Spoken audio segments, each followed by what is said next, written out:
നമ്മൾ യോഹന്നാന്റെ സുവിശേഷം 8:12.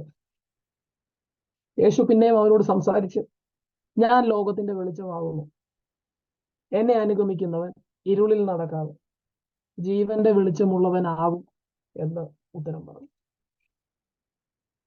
നമ്മൾ കഴിഞ്ഞ ആഴ്ച കണ്ടു, യേശുവിനെ ആത്മാർത്ഥമായിട്ട് സ്വീകരിച്ച ഒരു മഗ്ദലക്കാരത്തി മറിയെ, ഒരു വ്യഭിചാരത്തിൽ പിടിച്ച ഒരു സ്ത്രീയും കുത്തിച്ചോദിക്കുന്ന പരീശന്മാരെയും കുറിച്ച് നമ്മൾ ജസ്റ്റ് കണ്ടു. അപ്പം അതവിടെ അപ്പൊ ന്യായപ്രമാണത്തെ കുറിച്ച് ഡീറ്റെയിൽ ആയിട്ടൊക്കെ നോക്കി. എനിക്ക് ഭയങ്കര ഉള്ളിലൊരു ബേർഡൻ ഉണ്ട്. കാരണം ഞാൻ പകുതി ഇവിടെയും പറയും, ഞാൻ പകുതി ചർച്ചിലും പറയും. സോ എനിക്കിവിടെ കംപ്ലീറ്റ് ചെയ്യാൻ പറ്റുന്നുണ്ടോ എന്ന് എനിക്കൊരു ഒരു ഒരു ഒരു ഒരു വിഷമമുണ്ട് മനസ്സിൽ. ആർക്കെങ്കിലും എന്തെങ്കിലും കണ്ടിന്യൂവേഷനോ എന്തെങ്കിലും കിട്ടിയില്ലെങ്കിൽ just message me or join ചാൻ, ഞങ്ങൾ ഹെൽപ്പ് ചെയ്യാം.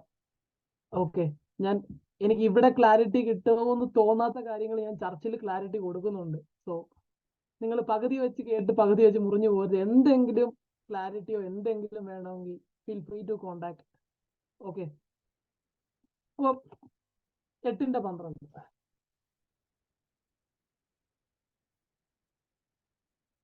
ഞാൻ ലോകത്തിന്റെ വെളിച്ചമാകുന്നു. എന്നെ അനുഗമിക്കുന്ന ഒരു ഇരുളിൽ നടക്കാതെ ജീവന്റെ വെളിച്ചമുള്ളവനാകും എന്ന് ഉത്തരം പറഞ്ഞു. അപ്പൊ നമ്മൾ പരീക്ഷ ഭക്തിയെ കുറിച്ചൊക്കെ നമ്മൾ കണ്ടു. ഇപ്പൊ നമ്മൾ യോഹന്നാൻ 1 നമ്മൾ കണ്ടതാ, യേശു ക്രിസ്തു സത്യമായി വെളിച്ചമായി നമ്മുടെ ജീവിതത്തിൽ വരുമ്പോൾ നമ്മുടെ പാപങ്ങളൊക്കെ ഇങ്ങനെ വെളിപ്പെട്ട് വരും. അതാ ഇവിടെ പരീശന്മാരൊരു കാര്യം ചോദിച്ചു. യേശു എന്തോ തറയിരുന്ന് എഴുതിക്കൊണ്ടിരിക്കുവായിരുന്നു, നിങ്ങളിൽ പാപം ചെയ്യാത്തവൻ കല്ലെറിയട്ടെ. അപ്പം അവര് പിരിഞ്ഞു പോയത് മനസാക്ഷിയുടെ ആക്ഷേപം ഹേതുവായെന്ന വചനത്തിൽ എഴുതിയേക്കുന്നത്. അപ്പം ഈ ഓരോ സാഹചര്യങ്ങളാ കർത്താവ് വെളിച്ചമായിട്ട് നമ്മുടെ ജീവിതത്തിൽ പ്രവർത്തിച്ച് തുടങ്ങുന്നത്. ആദ്യമേ നമുക്ക് ഗിഫ്റ്റും ബ്ലെസ്സിങ്സും കൊണ്ടല്ല വരുന്നത്.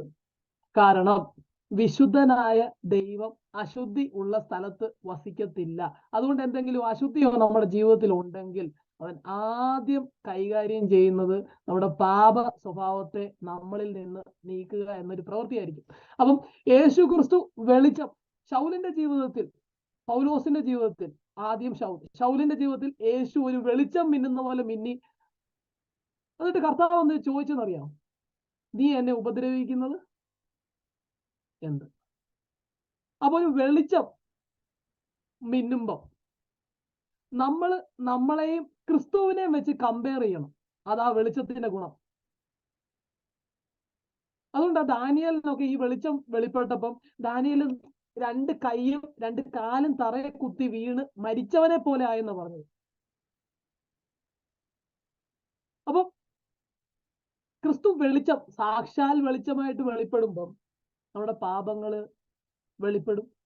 എന്നിട്ട് ആ പാപങ്ങള് ക്രിസ്തുവിൽ നമ്മളെ പാപമോചനം നമുക്ക് നൽകും. എന്നിട്ട് എന്തോ കർത്താവ് ആഗ്രഹിക്കുന്നത്, നിങ്ങൾ ജീവന്റെ വെളിച്ചം ഉള്ളവൻ ആകും.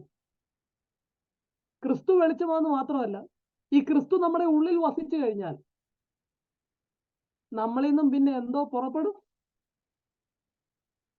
ജീവന്റെ വെളിച്ചം പുറപ്പെടും. അല്ലാതെ ക്രിസ്തുവിനെ സ്വീകരിച്ചിട്ട് നിങ്ങളുടെ ജീവിതത്തിൽ ജീവനോ വെളിച്ചമോ ഒന്നും വെളിപ്പെടുന്നില്ലെങ്കിൽ, നിങ്ങൾ നോർമൽ ആൾക്കാരെ കൂട്ട് പോവുകയാണെങ്കിൽ ക്രിസ്തു നിങ്ങളിൽ വളരുന്നില്ല, ക്രിസ്തുവിന്റെ അളവ്, കൃപ നിങ്ങളിൽ വളരുന്നില്ലെന്ന് അതിന്റെ അർത്ഥം. അതാ ഈ പരീശന്മാരോട് പറഞ്ഞ്, നിങ്ങൾക്ക് മനസാക്ഷി കുത്തുണ്ടായി, ഞാൻ വെളിച്ചമായിട്ട് നിങ്ങളുടെ അടുക്ക വന്നു, പക്ഷെ നിങ്ങൾ അത് കറക്റ്റ് വാക്യം യോഹന്നാൻ 3:19 പറഞ്ഞിട്ടുണ്ട്. യോഹന്നാൻ 3:19, ന്യായവിധി എന്നതോ വെളിച്ചം ലോകത്തിൽ വന്നിട്ടും മനുഷ്യരുടെ പ്രവൃത്തി ദോഷമുള്ളതാകയാൽ അവർ വെളിച്ചത്തെക്കാൾ ഇരുളിനെ സ്നേഹിച്ചു. അപ്പൊ അവരെന്തിനാ വെളിച്ചത്തെ പകച്ചത്? അവരുടെ പ്രവൃത്തികൾ വെളിപ്പെട്ടു. അതുകൊണ്ട് അവരെന്തോ ചെയ്തു? വെളിച്ചത്തെ പകച്ചിട്ട് ഇരുളിനെ സ്നേഹിച്ചു. ഇത് സെയിം പ്രോമിസ് ആണ് മത്തായി 16 മത്തായി 5:14 പറയുന്നത് നിങ്ങൾ ലോകത്തിന്റെ വെളിച്ചമാകുന്നു. എല്ലാവർക്കും എടുക്കാം. അപ്പൊ നമ്മളുള്ള പ്രോമിസസ് അതൊക്കെ നിങ്ങൾക്ക് ആക്കി പ്രോമിസ് ഒക്കെ അറിയാം. ഇങ്ങനത്തെ പ്രോമിസസ് കൂടെ നമ്മൾ മനസ്സിലാക്കുന്ന ഏറ്റവും നല്ലതാണ്.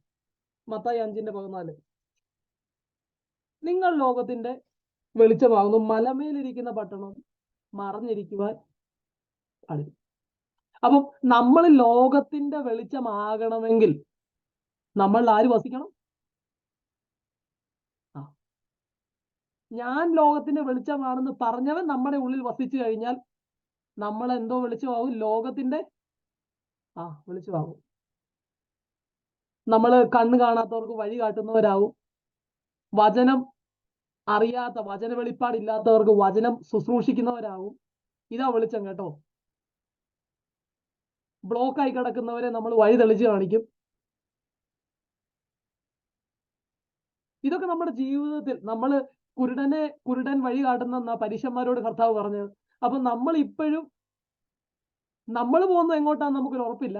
നമ്മൾ ആരെ നയിക്കുന്നത് എങ്ങോട്ടാന്ന് ഒരു ഉറപ്പില്ലാത്തൊരവസ്ഥയാണെങ്കിൽ നമ്മൾ ആരാ?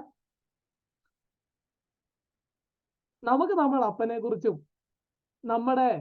നമ്മൾ എങ്ങോട്ടാ നിത്യതയിലാ പോകുന്നത്, എങ്ങനെ പോകും, ഇതിനെക്കുറിച്ചൊന്നും വ്യക്തമായ ഒരു ബോധം നമുക്കില്ലെങ്കിൽ നമ്മുടെ കുരുട്ടുകണ്ണുകളെ തുറക്കാൻ യേശുവിനോട് പ്രാർത്ഥിക്കണം, ദൈവത്തോട് പ്രാർത്ഥിക്കണം കേട്ടോ. കാരണം വെളിച്ചം വേണ്ടതുപോലെ നമ്മുടെ ജീവിതത്തിൽ എഫക്റ്റ് ചെയ്യാത്തത് കൊണ്ടാ നമ്മുടെ പ്രവൃത്തി ദോഷമുള്ളതെന്ന് നിരൂപിച്ചിട്ടും നമ്മൾ വെളിച്ചത്തെ പകച്ച് ഇരുളിനെ സ്നേഹിക്കുന്നത്. അവിടെ ന്യായവിധി ആലോചിച്ചോണം. ക്രിസ്തുവിനെ തള്ളുന്ന എല്ലാവർക്കും ന്യായവിധിയുണ്ട്. ഈ വെളിച്ചം സ്വീകരിച്ചിട്ടും വെളിച്ചം വെളിപ്പെടാതെ വേണം നമ്മൾ എന്തെങ്കിലും സപ്രസ് ചെയ്യുവാണെങ്കിൽ അവിടെ ന്യായവിധിയുണ്ട്. ദൈവം ആത്മാവാകുന്നു.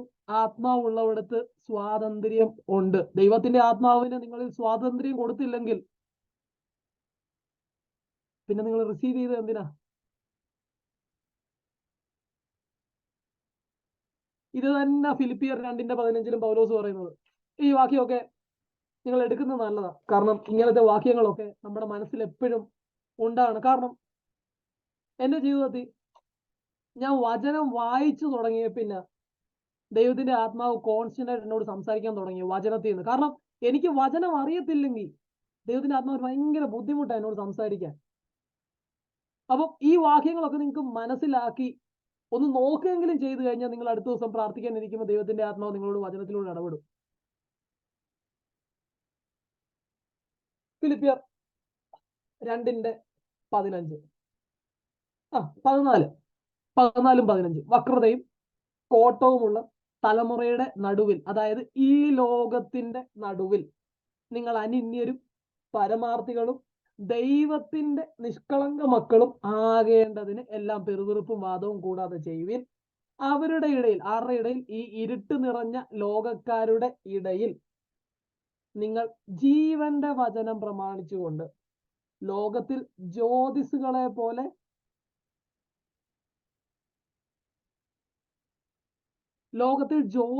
പോലെ പ്രകാശിക്കണമെങ്കിൽ വചനം പ്രമാണിച്ചാ പോരാ, ജീവന്റെ വചനം പ്രമാണിക്കണം. ഓരോ വാക്കിനും ഇമ്പോർട്ടൻസ് ഉണ്ട്. വചനം, ഞാൻ ലോകത്തിന്റെ വെളിച്ചമാകുന്നു യേശു പറഞ്ഞു. നിങ്ങൾക്ക് വല്ല ഉപയോഗം ഉണ്ടോ?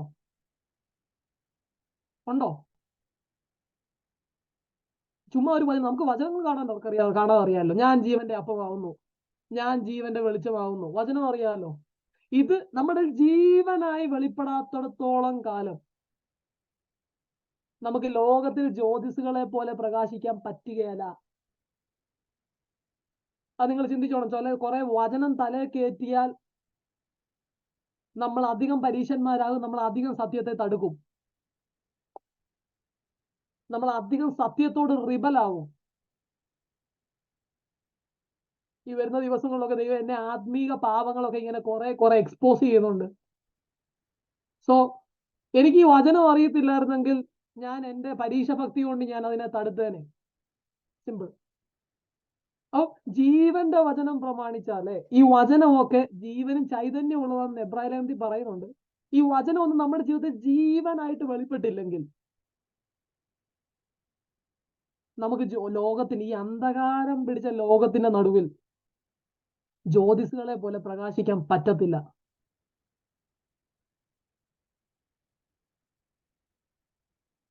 അതുകൊണ്ടാ വചനം അറിയാവുന്ന, ചെറുപ്പത്തിലെ വചനം അറിയാവുന്ന സൺഡേ സ്കൂളും പഠിച്ച ആൾക്കാര് +2 കഴിഞ്ഞ് വെളി പഠിക്കാനൊക്കെ പോകുമ്പോ ഞാൻ അനേകം പിള്ളേരെ ദുരൂഹ സാഹചര്യങ്ങളിൽ കണ്ടിട്ടുണ്ട്. എന്തുകൊണ്ടാ? വചനമില്ലാത്തത് കൊണ്ടാണോ അവർ ലോകത്തിൽ ജ്യോതിസുകളെ പോലെ പ്രകാശിക്കുന്നത്? വചനം അറിയാത്തത് കൊണ്ടാണോ? വചനം കേൾക്കാത്തത് കൊണ്ടാണോ? കാരണം എന്തുവാ? ജീവനായില്ല. അവർക്ക് അബ്രഹാമിനെയും ഇസഹാക്കിനെയും ദാനിയേലും ഒന്നും അറിയാത്തത് കൊണ്ടാണോ? യോസഫിന്റെ പ്രവചനങ്ങൾ അവരുടെ തലയിൽ കൈവച്ച് ദൈവദാസന്മാർ പറയാഞ്ഞിട്ടാണോ? പരിശുദ്ധാത്മാവിനെ കുറിച്ച് അവർക്ക് അറിയാഞ്ഞിട്ടാണോ? നിങ്ങൾ ചിന്തിക്കണം, എന്തുകൊണ്ടാ ഒരു തലമുറ നമുക്ക് നഷ്ടമാകുന്നതെന്ന്. കേവലം അക്ഷരങ്ങളിൽ ഒതുങ്ങിപ്പോയി. കഴിഞ്ഞ ആഴ്ച ഞാൻ ഞായറാഴ്ച പറഞ്ഞ പോലെ. അപ്പൊ റോമാലേഖനത്തിൽ പറയുന്നുണ്ട്, അക്ഷരത്തിന്റെ പഴക്കത്തിലല്ല, ആത്മാവിന്റെ പുതുക്കത്തിൽ അത്രേ നമ്മൾ ദൈവത്തെ സേവിക്കുന്നത്. എന്തുകൊണ്ടാണ് തലമുറ നഷ്ടപ്പെട്ടു പോന്നെ? ജീവനായില്ല. കുറെ വചനം പഠിപ്പിച്ചത് കൊണ്ട് കാര്യമില്ല. ദൈവത്തിന്റെ ആത്മാവുമായിട്ട് അവരെ കണക്ട് ചെയ്ത് കൊടുക്കണം. കുറെ വചനം തലയ്ക്കകത്ത് കയറി അക്ഷരഭാഗത്തേ ഉള്ളൂ.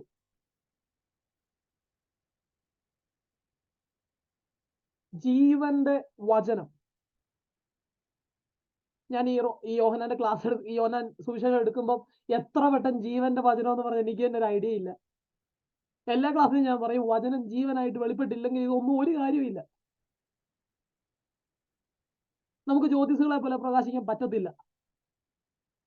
ഈ ലോകത്തിന്റെ അന്ധകാരത്തിന്റെ നടുവിൽ നമ്മൾ എന്തുവാ? അന്ധകാരത്തിൽ നിന്ന് നമ്മളെ വിളിച്ചവന്റെ സൽഗുണങ്ങളെ ഘോഷിപ്പാൻ തക്കവണ്ണം, അന്ധകാരത്തിൽ നിന്ന് വിളിച്ചവന്റെ സൽഗുണങ്ങളെ, വെളിച്ചത്തിന്റെ ഗുണങ്ങളെ ഘോഷിക്കണമെങ്കിൽ നമ്മൾ ജീവന്റെ പ്രവൃത്തി ജീവന്റെ വചനം നമ്മൾ വെളിപ്പെട്ടേ മതിയാകൂ. ആ വാക്യം അവിടെ നിൽക്കട്ടെ. ബാക്കി ഞാൻ നിങ്ങൾക്ക് വിട്ടുതരിക. നിങ്ങൾക്ക് ചിന്തിക്കാൻ എന്തെങ്കിലും ഡൗട്ട് ഉണ്ടെന്ന് ചോദിക്കാൻ ഞാൻ സഹായിക്കാം. എന്നെ അനുഗമിക്കുന്നവൻ ആരും ഇരുളിൽ നടക്കാതെ ജീവന്റെ വെളിച്ചമുള്ളവനാകും. എന്നെ അനുഗമിക്കുക. അപ്പം ഈ ജീവന്റെ ആകണമെങ്കിൽ എന്തോ ചെയ്യണം? കർത്താവിനെ അനുഗമിക്കണം. ഓക്കെ. അപ്പൊ എങ്ങനെ കർത്താവിനെ അനുഗമിക്കും? Important doctrine in the New Testament. ഇത് ഇല്ലാതെ, ഈ ഒരു പ്രോസസ്സിൽ കൂടെ കടന്നു പോകാതെ ജീവൻ നമ്മളിൽ നിന്ന് വെളിപ്പെടത്തില്ല. മത്തായി, മർക്കോസ്, ലൂക്കോസ്, ഈ മൂന്ന് സുവിശേഷങ്ങളിലും പറഞ്ഞിരിക്കുന്ന കോമൺ ചില വാക്യങ്ങളുണ്ട്. അത് അത്രയും ഇമ്പോർട്ടന്റ് ആയതുകൊണ്ടാണ് കോമൺ ആയിട്ട് എഴുതി വെച്ചേക്കുന്നത്. ഞാൻ ഓരോന്നും പറയാം. മത്തായി 16:24. ഇതെങ്ങനെ നമ്മുടെ ജീവിതത്തിലൂടെ ജീവൻ എങ്ങനെ വെളിപ്പെടും? വെളിച്ചം എങ്ങനെ വെളിപ്പെടും? ഈ ഇരുട്ട് നിറഞ്ഞ ലോകത്തിൽ, വക്രതയും കോട്ടമുള്ള തലമുറയുടെ നടുവിൽ ജ്യോതിസുകളെ പോലെ നമുക്ക് എങ്ങനെ പ്രകാശിക്കാൻ പറ്റും? ക്രിസ്തുവിന്റെ വെളിച്ചം നമ്മളിലൂടെ എങ്ങനെ വെളിപ്പെടും? മത്തായി 16:24. അതിന് ഒന്നാമത്തെ കണ്ടീഷൻ, ജീവന്റെ വചനം പ്രമാണിക്കണം. അതിനു മുമ്പ് എന്നെ അനുഗമിക്കണം. 16:24. പിന്നെ യേശു ശിഷ്യന്മാരോട് പറഞ്ഞത്, ഒരുത്തൻ എന്റെ പിന്നാലെ വരുവാൻ ഇച്ഛിച്ചാൽ അവൻ തന്നെത്താൻ ത്യജിച്ച് തന്റെ ക്രൂശ് എടുത്ത് എന്നെ അനുഗമിക്കട്ടെ. ഭയങ്കര സിമ്പിൾ ആട്ടോ. ഈ രണ്ട് കാര്യ ഡിമാൻഡ് ചെയ്യുന്നത്. തന്നെത്താൻ ത്യജിക്കണം, ക്രൂശ് എടുക്കണം. ഭയങ്കര പാടാ കേട്ടോ. ആദ്യം കേൾക്കുന്നതൊക്കെ ആണെങ്കിൽ, ആദ്യമായിട്ടൊക്കെ ഇത് ഞാൻ കേട്ടപ്പം ഞാൻ പറഞ്ഞത് ഭയങ്കര കഠിനമാണല്ലോ കർത്താവ്, ഇത് എങ്ങനെ ചെയ്യാനാ? ഈ തന്നെത്താൻ ത്യജിക്കണം, ക്രൂശ് എടുക്കണം. ഈ തന്നെത്താൻ ത്യജിക്കുക എന്ന് പറഞ്ഞ സിമ്പിൾ ആകട്ടോ. നമ്മോട് വിശ്വസിക്കാനേ മാത്രമേ പറഞ്ഞുള്ളൂ. എന്തോ വിശ്വസിക്കണ്ടേ? ഇനി ഞാനല്ല, ക്രിസ്തു അത്ര എന്നിൽ വസിക്കുന്നത്. അതൊക്കെ ഗലാത്യർ 2:20 എഴുതി വെച്ചേക്കുന്നത്. ഇത് വിശ്വസിക്കുക. അതുകൊണ്ട് റോമർ 6:7-8 ഇനിയും ഞാൻ ദൈവത്തിനു വേണ്ടി ഞാൻ ജീവിക്കുന്നു എന്ന് നിങ്ങളെ തന്നെ എണ്ണുക എന്ന് എഴുതി വെച്ചേക്കുന്നത്. അപ്പൊ തന്നെത്താൻ ത്യജിക്കുക എന്ന് പറഞ്ഞു കഴിഞ്ഞാൽ നമ്മളെ ഇഷ്ടങ്ങളെല്ലാം മാറ്റി വെച്ചിട്ട് നമ്മൾ രക്ഷിക്കപ്പെടുന്നത് എങ്ങനെ? യേശുവിനെ കർത്താവെന്ന് വായ കൊണ്ട്, യേശുവിനെ കർത്താവെന്നിന് വായ കൊണ്ട് ഏറ്റു പറയുന്നേ. പിന്നെ നമ്മുടെ ജീവിതത്തിൽ കർത്തൃത്വം നടത്താൻ നമുക്ക് അവകാശമില്ല. നമുക്ക് ആർക്ക് വിട്ടുകൊടുത്തു? അല്ലാതെ ആത്മീയ കാര്യങ്ങളിൽ മാത്രം നീ കർത്താവായാൽ മതി, എന്റെ ഭൗതിക കാര്യങ്ങളിൽ ഞാൻ കർത്താവായെന്ന് പറഞ്ഞു കഴിഞ്ഞാൽ അത് സെൻസ് ആകത്തില്ല കേട്ടോ. യേശുവിനെ രക്ഷകനായി സ്വീകരിക്കുവാണെങ്കിൽ അത് പൂർണ്ണമായിട്ട് സ്വീകരിച്ചോണം. ഇതിന്റെ പ്രോഗ്രസീവ് റെവലേഷനാ. ഇനി ഞാനല്ല, ക്രിസ്തു അത്രേ എന്നിൽ വസിക്കുന്നത്. നമ്മൾ രക്ഷിക്കപ്പെടുമ്പോഴേ ഇത് പറഞ്ഞുകൊണ്ട് നമ്മൾ രക്ഷിക്കപ്പെടുന്നത്. യേശു എന്റെ രക്ഷിതാവും എന്റെ കർത്താവുമായി ഞാൻ അംഗീകരിക്കുന്നു. എന്തുവാ കർത്താവ്? എന്റെ ജീവിതത്തിൽ കർത്തൃത്വം നടത്തുന്നവൻ. അത് എന്ത് മേഖലയാണെങ്കിലും. അപ്പൊ തന്നെത്താൻ ത്യജിക്കുക, അത് അവിടെ തന്നെ നമ്മൾ തുടങ്ങി. തന്നെത്താൻ ത്യജിക്കുക എന്ന് പറഞ്ഞാൽ ഇനി നമ്മളെ പരിപാടികളൊന്നും ഇല്ല. ദൈവം എന്തുവാണ് എന്നെ കുറിച്ച് പ്ലാൻ ചെയ്തേക്കുന്നത് അതിനനുസരിച്ച് പോവുക. തന്നെത്താൻ ക്രൂശ് എടുത്ത്, ഓരോരുത്തൻ താൻ്റെ ക്രൂശ് എടുത്ത് ഞാൻ നിൽക്കട്ടെ. ഇത് എക്സ്പീരിയൻസ് ആണ് കേട്ടോ. ഞാൻ കുറെ ക്രൂശുകൾ ഞാൻ കാണുന്നുണ്ട് എൻ്റെ ജീവിതത്തിലും എന്നെ അടുത്തുള്ളവരുടെ ജീവിതത്തിലും. പലരും ക്രൂശേ കയറുന്നതൊക്കെ ഞാൻ കാണുന്നുണ്ട്. ഇൻ ടൈം വരുമ്പം ക്രൂശേ കയറാതെ നടക്കത്തില്ലാത്ത പരിപാടികളൊക്കെ നടക്കുന്നുണ്ട്. ഈ സാത്താനല്ല, ദൈവം പരീക്ഷിക്കും. പല സാഹചര്യങ്ങളിലൂടെ ദൈവം നമ്മളെ വളർത്തിയെടുക്കുമ്പോൾ ചിലതൊക്കെ നമ്മുടെ ജീവിതത്തിൽ ചെത്തി വെടിപ്പാക്കുമ്പോൾ അധികം ഫലം കായ്ക്കേണ്ടതിന് ചെത്തുക എന്ന് പറയുന്ന ഒരു പരിപാടിയുണ്ട്. അത് കർത്താവിനുള്ള പരിപാടിയാണ്. അപ്പം ഈ ചെത്തുമ്പോൾ നമുക്ക് വേദന എടുക്കും. അതിപ്പോ നമ്മുടെ കുടുംബത്തിൽ നിന്നായിരിക്കും നമുക്ക് ചെത്തല് കിട്ടുന്നത്, നമ്മുടെ സമൂഹത്തിൽ നിന്നായിരിക്കും നമുക്ക് ചെത്തല് കിട്ടുന്നത്. ഈ സമയങ്ങളെല്ലാം കയറിക്കിടക്കാൻ ഒരു സ്ഥലമായി ക്രൂശ്. നിങ്ങളുടെ പണ്ടത്തെ ജഡമനുഷ്യൻ, ഫോർ എക്സാമ്പിൾ, നിങ്ങൾക്ക് ഇത് ദേഷ്യപ്പെടണമെന്ന് തോന്നി കഴിഞ്ഞു കഴിഞ്ഞാൽ ഈ ചിലർക്കുണ്ട് അകാരണമായിട്ട് ഇങ്ങനെ ദേഷ്യപ്പെട്ടുകൊണ്ടിരിക്കും. അപ്പൊ നിങ്ങൾ ക്രിസ്തുവിനെ സ്വീകരിച്ചു. പിന്നെ ദേഷ്യപ്പെട്ട് കഴിഞ്ഞാൽ പാപം ജനിക്കും, ഉറപ്പാ. വായിൽ തോന്നാത്ത കാര്യങ്ങളൊക്കെ വിളിച്ച് പറയും, പാപം ജനിക്കും. അപ്പൊ നിങ്ങൾ ക്രിസ്തുവിനെ സ്വീകരിച്ചു കഴിഞ്ഞാൽ ഇത് പാപമാണെന്ന് നിങ്ങൾക്ക് ബോധമുണ്ട്. അപ്പൊ നിങ്ങൾക്ക് ഇത് വരുമ്പോ കയറിക്കിടക്കാൻ ഒരു സ്ഥലമാണ് ഈ ക്രൂശ്. അപ്പൊ നിങ്ങൾ വിചാരിച്ചോണം, ദൈവമേ ഞാൻ ക്രൂശിക്കപ്പെട്ടു, ഇനി ഞാനല്ല വസിക്കുന്നത്, ക്രിസ്തു അത്ര ഇനി വസിക്കുന്നത്. ആ സമയത്താണ് നമ്മൾ ദൈവത്തിന്റെ ആത്മാവിന് നമ്മളിൽ ഇടം കൊടുക്കുന്നത്. ഇത് ആബ്സല്യൂട്ട്ലി എക്സ്പീരിയൻസ് ആണ് കേട്ടോ. അല്ലാതെ ഡോക്ടറിൻ തലേ കയറിയിട്ട് ഒരു കാര്യമില്ല. ഈ ക്രൂശിന്റെ എക്സ്പീരിയൻസ് നമ്മുടെ ജീവിതത്തിൽ നമ്മൾ പരിചയിച്ചിരിക്കണം. ഇങ്ങനെ ആ പല ജഡ സ്വഭാവങ്ങളും നമ്മളിൽ നിന്ന് അകന്നു പോകുന്നു. ആത്മാവിനാൽ ശരീരത്തിന്റെ പ്രവൃത്തികളെ മരിപ്പിക്കുക. റോമാലേഖനം 8:13 തോന്നുന്നു വാക്യമുണ്ട്. ഇപ്പൊ ആത്മാവിനാൽ ശരീരത്തിന്റെ പ്രവൃത്തികളെ മരിപ്പിക്കണമെങ്കിൽ ദൈവത്തിന്റെ ആത്മാവിന് ഇടം കൊടുക്കണം. ആ ഇടം കൊടുക്കുന്നത് ഞാൻ ക്രൂശി കയറുമ്പോഴാണ്. മനസ്സിലായല്ലോ? അപ്പൊ തന്നെത്താൻ ത്യജിക്കുക. ഓരോരുത്തൻ താൻ്റെ ക്രൂശ് എടുത്ത് അനുഗമിക്കുക. അല്ലാതെ ഒരു വലിയ മലയിൽ ക്രൂശി കൊണ്ട് കയറാനല്ല വചനം. അതുകൊണ്ട് ഇപ്പൊ സിമ്പിൾ ആയിട്ട് തോന്നുന്നില്ലേ ഇത്രേ ഉള്ളായിരുന്നോന്ന്? അടുത്ത വാക്യം ലൂക്കോസ് 14:27. ഓരോ സുവിശേഷം കഴിയുമ്പോൾ ഇത് ഡീപ്പ് ആവുമേ. ലൂക്കോസ് 14:27.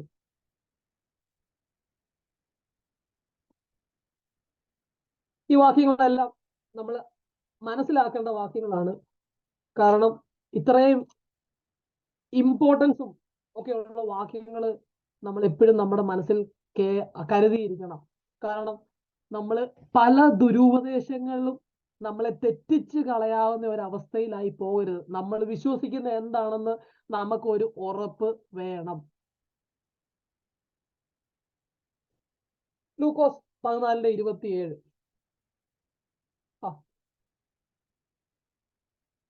26 വായിച്ചു.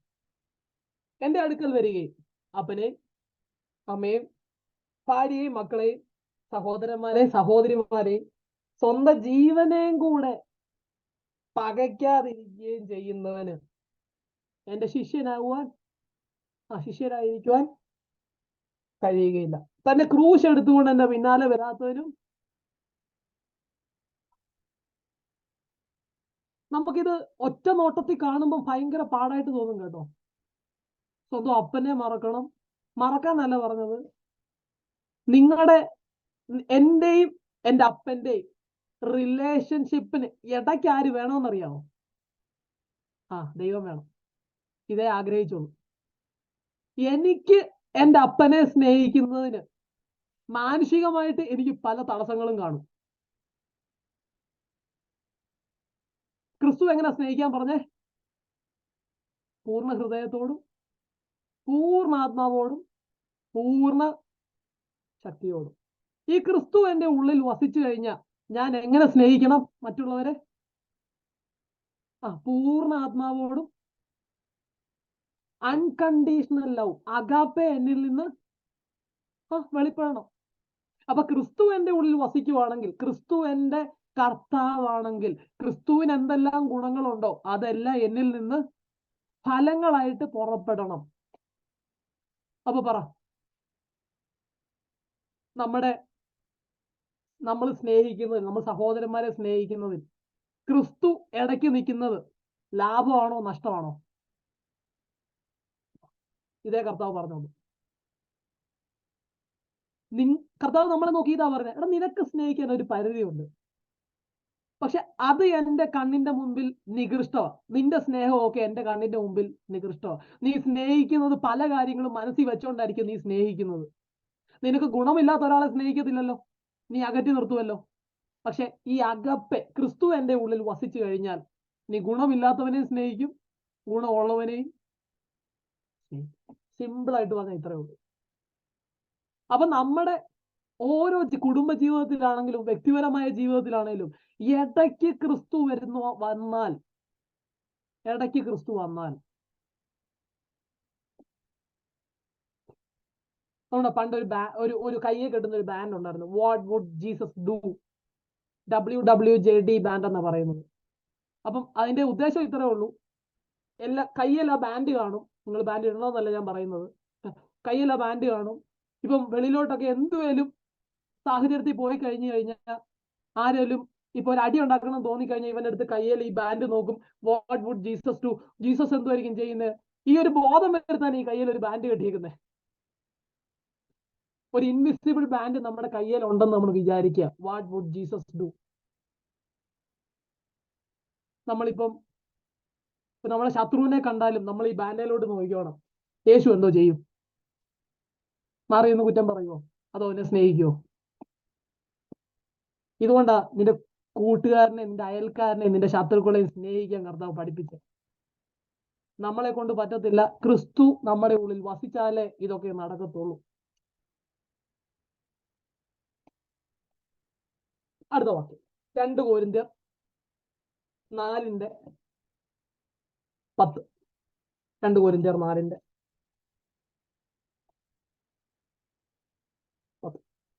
യേശുവിന്റെ ജീവൻ ഞങ്ങളുടെ ശരീരത്തിൽ വെളിപ്പെടേണ്ടതിന് യേശുവിന്റെ മരണം ഞങ്ങളുടെ ശരീരത്തിൽ എപ്പോഴും വഹിക്കുന്നു. യേശുവിന്റെ മരണം എങ്ങനെയായിരുന്നു?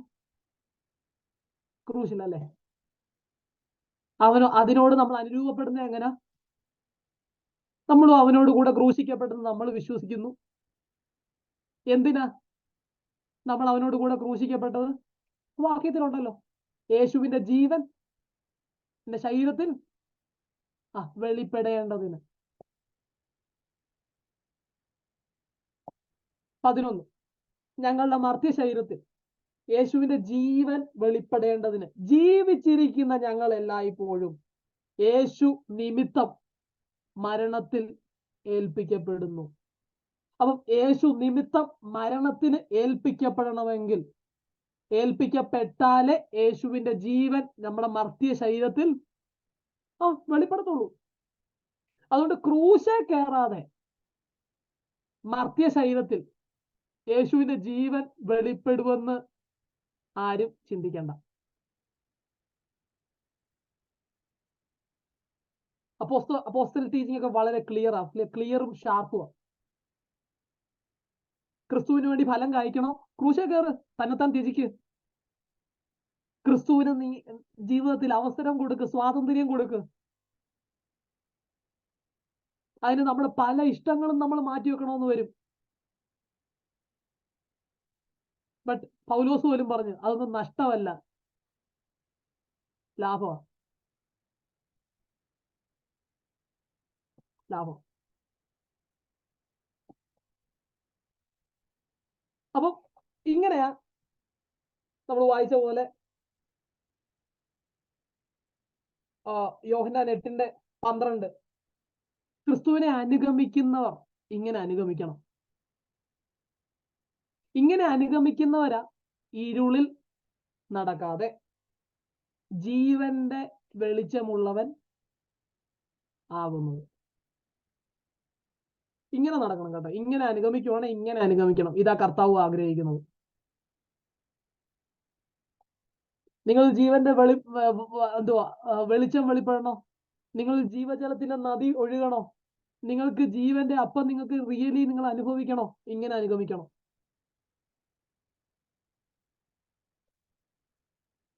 ക്രിസ്തുവിന്റെ ജീവൻ നിങ്ങളിൽ നിന്ന് വെളിപ്പെടണോ? ഇങ്ങനെ അനുഗമിക്കണം. ഓക്കെ. അപ്പം 13 ഇനി 8:13 തൊട്ട് 20 വരെ നിങ്ങൾ വായിച്ചാൽ മതി. പിതാവിനെ കുറിച്ചുള്ള വെളിപ്പെടുത്തലുകളാണ്. അത് കുറെ നമ്മൾ ഈ കഴിഞ്ഞ 7, 6 എല്ലായിടത്തും പറയുന്നുണ്ട്. എന്റെ പിതാവ് അത് ചെയ്യുന്നു, അതുകൊണ്ട് ഞാനും ഇത് ചെയ്യുന്നു. എന്റെ പിതാവിനെ എനിക്കറിയാം, അതുകൊണ്ട് എനിക്ക് നിങ്ങളുടെ ആരെയും സാക്ഷ്യത്തിന്റെ ആവശ്യമില്ല. അപ്പം പിതാവിനെ കുറിച്ചുള്ള ആ ഒരു റെവലേഷൻ ഇതാ ക്രിസ്തു തന്നോട് കേൾക്കാൻ വരുന്ന എല്ലാവരോടും ഷെയർ ചെയ്യുന്നത്. ഓക്കെ. അതിന്റെ 14-ാമത്തെ വാക്യം ഒന്ന് ജസ്റ്റ് വായിച്ചിട്ട് 14ഉം 15ഉം വായിച്ചിട്ട് നമുക്ക് 14 യേശു അവരോട് ഉത്തരം പറഞ്ഞത്, ഞാൻ എന്നെ കുറിച്ച് തന്നെ സാക്ഷ്യം പറഞ്ഞത് സത്യമാവുന്നു. ഞാൻ എവിടെ നിന്ന് വന്നു എന്നും ഞാൻ എവിടേക്ക് പോകുന്നു എന്നും ഞാൻ അറിയുന്നു. നിങ്ങളോ ഞാൻ എവിടെ നിന്ന് വന്നു എന്നും എവിടേക്ക് പോകുന്നു എന്നും അറിയുന്നില്ല. നിങ്ങൾ ജഡപ്രകാരം വിധിക്കുന്നു, ഞാൻ ആരെയും ജഡപ്രകാരം വിധിക്കുന്നില്ല. ഈ പരീക്ഷന്മാരുടെ ഒരു ക്വാളിറ്റി ഞാൻ കഴിഞ്ഞ ആഴ്ച പറഞ്ഞായിരുന്നു. അവരെങ്ങനെയാ വിധിക്കുന്നത്? അവർ ജഡ്ജിങ് ബൈ അപ്പിയറൻസ്. പുറമേ ഉള്ളത് നോക്കിയൊരു വിധി അങ്ങ് വിധിക്കും. അവർക്ക് ദൈവത്തിന്റെ നീതി എന്തുവാണോ? നമ്മളോട് വിധിക്കാനല്ല പറഞ്ഞേക്കുന്നത്, പുതിയ നിയമസഭയോട് പറഞ്ഞേക്കുന്നത് ആത്മാവിൽ വിവേചിക്കാനാ പറഞ്ഞേക്കുന്നത്.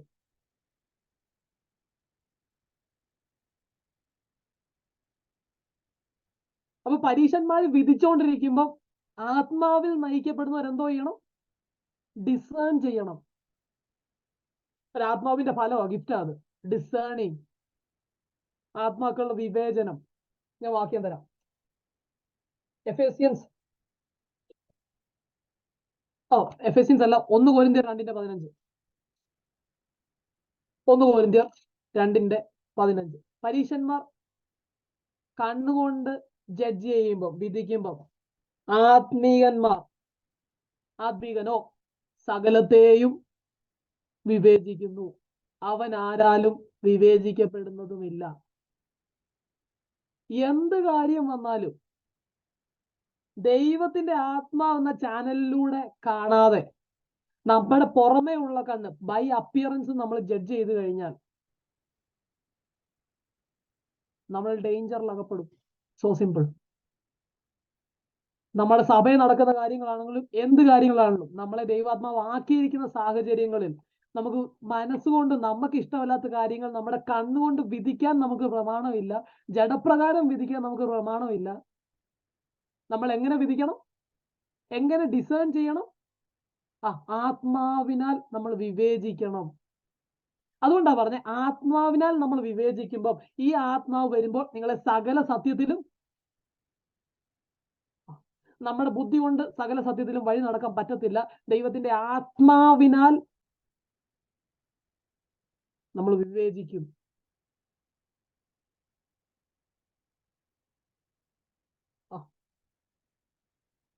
അതിന്റെ 14 വാക്യം ഒന്ന് വായിക്കുമ്പോൾ അത് ക്ലിയർ ആവും. എന്നാൽ പ്രാകൃത മനുഷ്യൻ, ജഡീക മനുഷ്യൻ, പരീശൻ, ജഡത്താൽ ഓടുന്ന മനുഷ്യൻ ദൈവത്തിന്റെ ഉപദേശം, ദൈവാത്മാവിന്റെ ഉപദേശം കൈക്കൊള്ളുന്നില്ല. കാരണം എന്തുവാ? അതവന് ഭോഷത്വം ആകുന്നു. ദൈവാത്മാവിന്റെ പ്രവൃത്തി എന്നൊക്കെ പറഞ്ഞു കഴിഞ്ഞാൽ, ഞാൻ ആദ്യം ഒക്കെ പറയുമായിരുന്നു, ദൈവം എന്നോട് സംസാരിക്കും എപ്പോഴും. ഞാൻ ഇപ്പൊ ശബ്ദം കേട്ടിട്ടാ വന്നെന്നൊക്കെ പറയുമ്പം കുറെ ആൾക്കാർക്ക് ചിരിയായിരുന്നു. ഈ ചിരി കാണുമ്പോ എന്റെ കോൺഫിഡൻസ് കൂടെ അങ്ങ് ഞാൻ ദൈവത്തോട് തന്നെയാണോ സംസാരിച്ചത്? ഇനി ഇങ്ങനെ ഇല്ലേ? ഭയങ്കര ചിരിയായിരുന്നു. നമ്മൾ ചുറ്റും ചിരിക്ക് പരിഹസിക്കുമ്പം നമ്മളുള്ള കോൺഫിഡൻസിൽ, ഈ വിശ്വാസ ജീവിതം ഉള്ള കോൺഫിഡൻസിലാണ് നമ്മൾ പോകുന്നത്. നമ്മുടെ ഉള്ള കോൺഫിഡൻസ് അങ്ങ് പോകും. കർത്താവ് പറഞ്ഞത്, എടാ നീ പേടിക്കേണ്ടത് അവർക്ക് ഭോഷത്വം ആയതുകൊണ്ട് ഇതൊന്നും അവർക്ക് അറിയുന്ന കാര്യമല്ല. നിങ്ങൾ ആത്മാവിൽ ആത്മീകമായ റലത്തെ കുറിച്ച് അതേ തലത്തിൽ നിൽക്കുന്ന ആൾക്കാരോട് ഷെയർ ചെയ്യുന്നതായിരിക്കും ഏറ്റവും നല്ലത്. കാരണം ഭോഷന്മാരോട് വിലയേറിയ മർമ്മങ്ങൾ പറഞ്ഞിട്ട് ഒരു കാര്യമില്ല കേട്ടോ. അതുകൊണ്ടാ മത്തായിയിൽ കർത്താവ് പറഞ്ഞ, നിങ്ങളുടെ വിലയേറിയ മുത്തുകളെ എടുത്ത് പന്നികളുടെ മുമ്പിൽ ഇട്ട് കൊടുക്കരുത്, അത് നിങ്ങളെ ആ മുത്ത് കൊണ്ട് തന്നെ ചീന്തിക്കളയും. ഇത് എന്റെ ജീവിതത്തിൽ ഒത്തിരി സംഭവിച്ചിട്ടുള്ളതുകൊണ്ട് ഞാൻ പറഞ്ഞത്. നമ്മൾ ഈ പ്രാർത്ഥന കേൾക്കും, നമ്മൾ ചില ദർശനമൊക്കെ കാണുമ്പോൾ ഈ ആദ്യത്തെ എക്സൈറ്റ്മെന്റ് അടക്കാൻ വയ്യാതെ നമ്മൾ ഓടിച്ചെന്ന ആൾക്കാരോട് പറയും. ഭയങ്കര എക്സൈറ്റ്മെന്റ്, ആദ്യമായിട്ട് കണ്ടതല്ലേ, ആരോടെങ്കിലും പറഞ്ഞില്ല ഒരു രക്ഷയില്ലെന്ന് പറഞ്ഞ് നമ്മൾ ഓടിച്ചെന്ന് നമ്മുടെ ശുദ്ധ മനസാക്ഷിക്ക് നമ്മൾ പോയി ഷെയർ ചെയ്യും. അതോടെ അവസാനിച്ചോണം, അതോടെ എല്ലാം അവസാനിച്ചെന്ന് കരുതിക്കോണം. കാരണം അവർക്ക് അറിയത്തില്ല ഇത് പോഷത്വ, അവരുടെ കണ്ണിൽ ഇത് പോഷത്വ. അതുകൊണ്ടാ ക്രൂശിന്റെ വചനം നശിച്ചു പോകുന്നവർക്ക് പോഷത്വവും രക്ഷിക്കപ്പെടുന്ന നമുക്കോ ദൈവ ശക്തിയും ആകുന്നു. നിങ്ങൾ വിചാരിക്കുന്നുണ്ടോ? നിങ്ങളുടെ ബുദ്ധിയിലൊന്ന് ചിന്തിക്കുക. നിങ്ങൾക്ക് പ്രശ്നം വരുമ്പോൾ നിങ്ങളുടെ ക്രൂശെ കയറി കിടന്നു കഴിഞ്ഞാൽ എല്ലാം മാറുമെന്ന് നിങ്ങൾ വിശ്വസിക്കുന്നുണ്ടോ? ഞാൻ വിശ്വസിക്കുന്നുണ്ട്. കാരണം അതെന്റെ ദൈവശക്തി ആയതുകൊണ്ട്. അല്ലാത്തവർക്ക് ഇതെല്ലാം പോഷത്വം കേട്ടോ. നിങ്ങൾ വെളിച്ചൊന്ന് പറഞ്ഞു നോക്ക്, നിന്റെ ഉള്ളിൽ ക്രിസ്തു വന്ന് വസിക്കണോ, നീ ക്രൂശെ കയറാൻ പറഞ്ഞു നോക്ക്, ഇറങ്ങി പോടാന്ന് പറയും.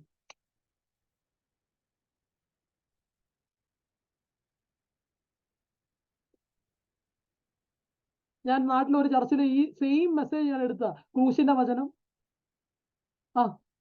നശിച്ചു പോകുന്നവർക്ക് പോഷത്വവും രക്ഷിക്കപ്പെടുന്ന നമുക്കോ ദൈവശക്തി. ഞാൻ ക്രൂശിന്റെ വചനവും എന്തോന്ന് പറഞ്ഞു കൊടുത്തു. നമ്മൾ രക്ഷിക്കപ്പെടുന്നവരുടെ ഇടയിലാണോ നശിക്കപ്പെടുന്നവരുടെ ഇടയിലാണോന്നും പറഞ്ഞു കൊടുത്തു.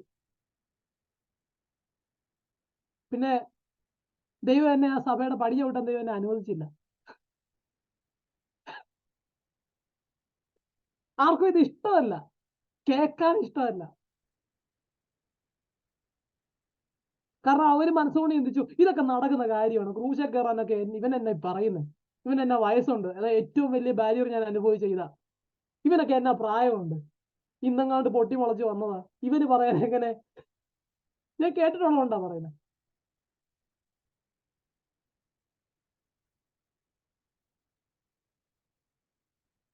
അതുകൊണ്ട് അതിന്റെ ബാക്കി ആത്മീകമായി വിവേചിക്കേണ്ടതാകയാൽ അതവന് ഗ്രഹിപ്പാൻ കഴിയുന്നു. അപ്പൊ നമുക്ക് വിധിക്കാൻ നമുക്ക് പ്രമാണമില്ല, പക്ഷെ ആത്മാവിൽ വിവേചിക്കുവാൻ നമുക്ക് പ്രമാണമുണ്ട്. അതുകൊണ്ടാ പറയുന്ന ആത്മീകനോ സകലത്തെയും വിവേചിക്കുന്നു. ഈ കൃപാവരത്തിന് വേണ്ടി നമ്മൾ പ്രാർത്ഥിക്കണം കേട്ടോ. നിങ്ങൾ തെറ്റിപ്പോത്തില്ല. ഇതില്ലാത്തത് കൊണ്ടാണ് നമ്മൾ പല കുടുക്കുകളിലും പോയി പെട്ടുപോകുന്നത്. കാരണം അവൻ എതിരേൽക്കുന്ന ഒരു വ്യക്തി ദൈവത്തിന്റെ ആത്മാവ് അവന്റെ ജീവിതത്തിൽ അസൈൻ ചെയ്തതാണോന്ന് അവന് തിരിച്ചറിയാൻ പറ്റാത്തിടത്തോളം ഇതിൽ കിടന്ന് കുടുങ്ങിപ്പോകും.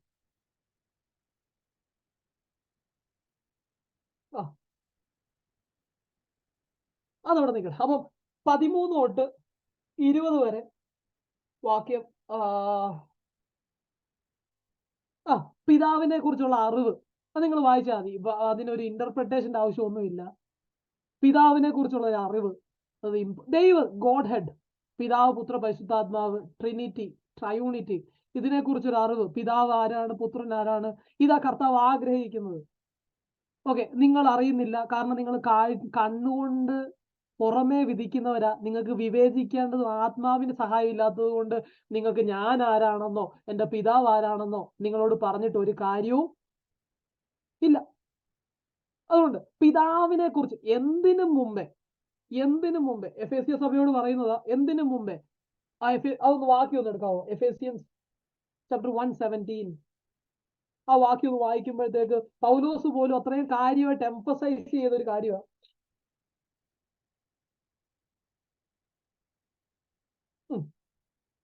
എഫേസ്യൻസ് 1:17 എന്റെ പ്രാർത്ഥനയിൽ നിങ്ങളെ ഓർത്തും കൊണ്ട് നമ്മുടെ കർത്താവായ യേശുക്രിസ്തുവിന്റെ ദൈവവും മഹത്വമുള്ള പിതാവുമായവൻ നിങ്ങൾക്ക് ദൈവത്തെക്കുറിച്ച്, അതായത് പിതാവിനെ കുറിച്ചുള്ള പരിജ്ഞാനത്തിൽ, ജ്ഞാനത്തിന്റെ, വെളിപ്പാടിന്റെ, ആത്മാവിനെ, ഇംഗ്ലീഷ് ട്രാൻസ്ലേഷൻ ഇച്ചൂടെ സിമ്പിളാ. The Father of glory may give you a spirit of wisdom and revelation in the knowledge of him. അപ്പൊ ആരെ കുറിച്ചുള്ള പരിജ്ഞാനം വേണം? പിതാവിനെ കുറിച്ചുള്ള പരിജ്ഞാനം വേണം. അത് ഇച്ചൂടെ മനസ്സിലാക്കണമെങ്കിൽ റോമാലേഖനം 5:1 വാക്യം, വിശ്വാസത്താൽ നീതീകരിക്കപ്പെട്ട് നമുക്ക് യേശു ക്രിസ്തു മൂലം പിതാവായ ദൈവത്തോട് നമുക്ക് സമാധാനമുണ്ട്. ഞാൻ നേരത്തെ പറഞ്ഞിട്ടുണ്ടല്ലോ, ഏതെനിൽ നഷ്ടപ്പെട്ട് നമുക്ക് ദൈവത്തോടുള്ള സമാധാനമായിരുന്നു, അത് യേശു ക്രിസ്തു മൂലം നമുക്ക് കിട്ടി. അപ്പം യേശു ക്രിസ്തുവിന്റെ ഉദ്ദേശം എന്തുവായിരുന്നു? നമ്മളെ പിതാവിങ്കിലേക്ക് അടുപ്പിക്കുക. അപ്പം പിതാവിങ്കിലേക്ക് അടുപ്പിക്കുമ്പം ഈ പിതാവിനെ കുറിച്ചുള്ള ജ്ഞാനത്തിന്റെയും പരിജ്ഞാനത്തിന്റെയും വെളിപ്പാടിന്റെയും ആത്മാവ് ആർക്ക് വേണം? ഇതിനു വേണ്ടിയൊക്കെയാ പ്രാർത്ഥിക്കേണ്ടത് കേട്ടോ. നിങ്ങൾ പ്രാർത്ഥിച്ചിട്ടുണ്ടോ? എന്നിട്ട് നിങ്ങൾ പ്രാർത്ഥിക്കും, ഞങ്ങളുടെ ഹൃദയദൃഷ്ടി ഒന്ന് പ്രകാശിക്കണമെന്ന്. എന്നെ വിളിയാലുള്ള ആശ ഇന്നതെന്ന് തിരിച്ചറിയേണ്ടതിന് എന്റെ ഹൃദയദൃഷ്ടി ഒന്ന് പ്രകാശിക്കണമെന്ന് പ്രാർത്ഥിക്കും. നമ്മൾ ഇങ്ങനത്തെ കാര്യങ്ങളൊക്കെ നമുക്ക് പ്രാർത്ഥിക്കേണ്ടത്. ഞാൻ ഈ വാക്യം വായിച്ചിട്ട് ഞാൻ എൻ്റെ പ്രാർത്ഥനയായിട്ട് ഒന്ന് ബാലൻസ് ചെയ്തായിരുന്നു. എൻ്റെ പ്രാർത്ഥന എവിടെ കിടക്കുന്നു? ഈ പ്രാർത്ഥന എവിടെ കിടക്കുന്നു?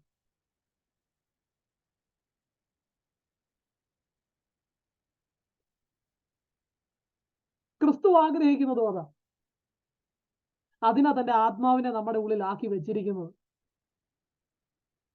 അതുകൊണ്ടാണ് 1 Corinthians 2 വീണ്ടും പറയുന്നത്, ദൈവം സ്വർഗീയമായ കാര്യങ്ങളെ അറിയുവാൻ ദൈവത്തിന്റെ ആത്മാവിനെ നമ്മുടെ ഉള്ളിൽ ആക്കിയിരിക്കുന്നു. നമ്മൾ ദൈവത്തിന്റെ ആത്മാവിനെ വെച്ചിട്ട് നമ്മൾ ഇവിടെ എങ്ങനെയൊന്ന് സെറ്റിൽ ആകാനാണ് നമ്മൾ നോക്കുന്നത്. നമുക്കെതിരെ വരുന്ന പാർട്ടി പ്രഭുവിനെയും ദേശത്തിന്റെ അന്ധകാരത്തെയൊക്കെ പിടിച്ചടക്കി നമ്മൾ ഇവിടെ എവിടെയെങ്കിലും വീടൊക്കെ വെച്ച് സെറ്റിൽ ആകാനാണ് നമ്മൾ നോക്കുന്നത്. നമ്മൾ സ്വർഗീയമായ കാര്യങ്ങളെ അപ്പാടെ അങ്ങ് ത്യജിച്ചു കളയുക. ക്രിസ്തുവിന്റെ ഉദ്ദേശം ഒറ്റ കാര്യമായിരുന്നു, തന്റെ പിതാവിനെ കുറിച്ചുള്ള. ഇതൊക്കെ ധൈര്യമായിട്ട് നിങ്ങൾ ചോദിക്കുക. ആ വാക്യമൊക്കെ വായിച്ചിട്ട് നിങ്ങൾ ഇതൊന്ന് ചോദിക്കുക. നിങ്ങളുടെ പ്രെയർ ലൈഫിൽ നിങ്ങൾ ചോദിക്കുക. യേശു സന്തോഷിക്കും. ഒരു ഭയങ്കര ചിരിയുള്ള ഒരു മുഖം നിങ്ങൾക്ക് കാണാൻ പറ്റും ആത്മാവില്. അവിടെ ഇത്രയും നാളും ചോദിക്കാത്ത കാര്യങ്ങളൊക്കെ ഇവൻ ചോദിച്ചു തുടങ്ങിയല്ലോ. നിങ്ങൾക്ക് തരും. യാചിപ്പിൻ, നിങ്ങൾ കണ്ടെത്തും. ഒരു വട്ടം യാചിച്ചിട്ട് മാറിയിരിക്കരുത്. അന്വേഷിപ്പിൻ, മുട്ടുവിൻ. നിങ്ങൾ ദൈവത്തിന് സ്വസ്ഥത കൊടുക്കരുത്. എനിക്ക് ക്രിസ്തുവിനെ, എന്റെ പിതാവിനെ കുറിച്ചുള്ള പരിജ്ഞാനം എനിക്ക് തരാതെ ഞാൻ ഈ ചോദ്യം നിർത്തത്തില്ല. നമ്മൾ പല വേറെ കാര്യത്തിലൊക്കെ യാചിക്കും, അന്വേഷിക്കും, മുട്ടാവുന്നിടത്തെല്ലാം മുട്ടും. ഈ കാര്യങ്ങളൊക്കെ ചെയ്യാറുണ്ടോ?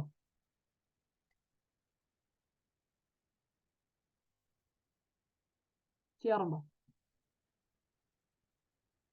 അതുകൊണ്ട് 1 തൊട്ട് 20 വരെയുള്ള വാക്യങ്ങൾ ഞാൻ നിങ്ങൾക്ക് വിട്ടുതരിക. 21-ാമത്തെ വാക്യം.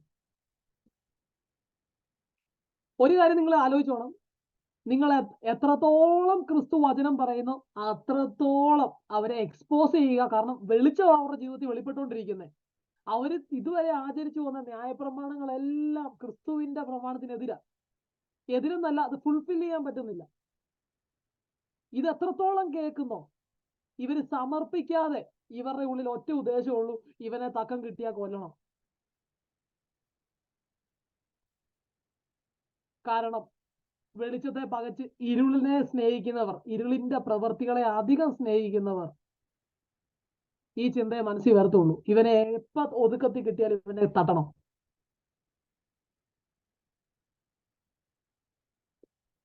അതുപോലെ ആകരുത് നമ്മൾ.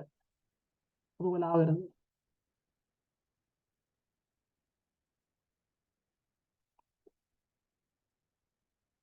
ഇരുപത്തൊന്നാമത്തെ വാക്യം. അവൻ പിന്നെ അവരോട്, ഞാൻ പോകുന്നു, നിങ്ങൾ എന്നെ അന്വേഷിക്കും,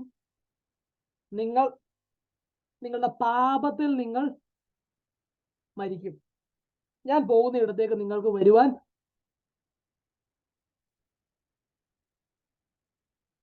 യേശു പറയാനുള്ളതെല്ലാം പറഞ്ഞു. ക്രിസ്തു പറയാനുള്ള പ്രോമിസ് എല്ലാം കൊടുത്തു. ഇത് ഭയങ്കര ഇമ്പോർട്ടന്റ് ഒരു വേർഡ് അതിനകത്തുണ്ട്. നിങ്ങളുടെ പാപങ്ങളിൽ നിങ്ങൾ മരിക്കും. അതുകൂടെ പറഞ്ഞിട്ട് ഞാൻ ഇന്നത്തെ സെഷൻ അവസാനിപ്പിക്കും. കാരണം ടൈം ഓക്കെ, ഓൾമോസ്റ്റ് ആയി. ഈ ഒരു വാക്യം ഇപ്പൊ പരീശന്മാർ ഇത്രയും എരിവ് കാണിച്ചു. ഇവൻ അപ്പം തിന്ന പോലെ അപ്പം തിന്നില്ല, ആരും അപ്പം തിന്നിട്ടില്ല. അത്ഭുതങ്ങൾ കണ്ട പോലെ ഇവരുടെ അത്രയും അത്ഭുതങ്ങൾ കണ്ടിട്ടില്ല. യേശുവിന്റെ കയ്യിൽ നിന്ന് നേരിട്ട് വചനം റിസീവ് ചെയ്യാൻ ഒരു ബ്ലെസ്സിങ് ഇവർക്ക് കിട്ടിയതുപോലെ ആർക്കും കിട്ടിയിട്ടില്ല. ഇതെല്ലാം ഇവർക്ക് കിട്ടിയിട്ടും ഇവരെന്തുവാ ചെയ്യുന്നേ? നിങ്ങളുടെ പാപങ്ങളിൽ മരിക്കും. ഈ വാക്യം പെട്ടെന്ന്, ഈ ഒരു പോയിന്റ് പെട്ടെന്ന്, നിങ്ങളുടെ പാപങ്ങളിൽ മരിക്കുക പെട്ടെന്ന് മനസ്സിലാകണമെങ്കിൽ ക്രൂശയിൽ നോക്കണം. ആ ഗോൽഗോത്തയിൽ എത്ര കുരിശുകളുണ്ട്? 3 കുരിശുകളുണ്ട്. 2 കള്ളന്മാരും.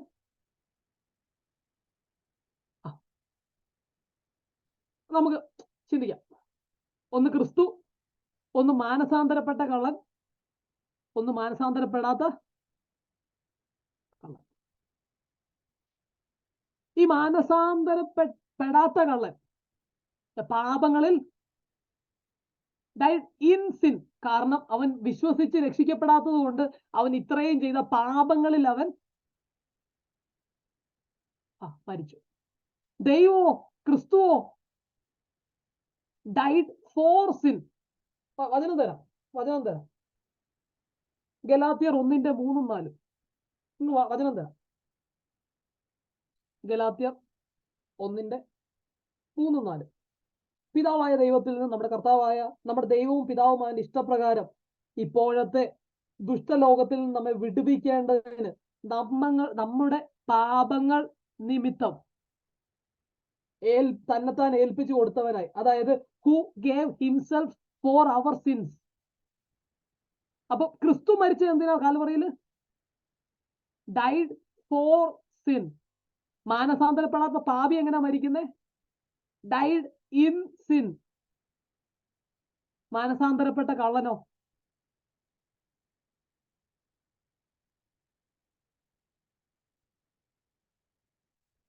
റോമർ 6:8.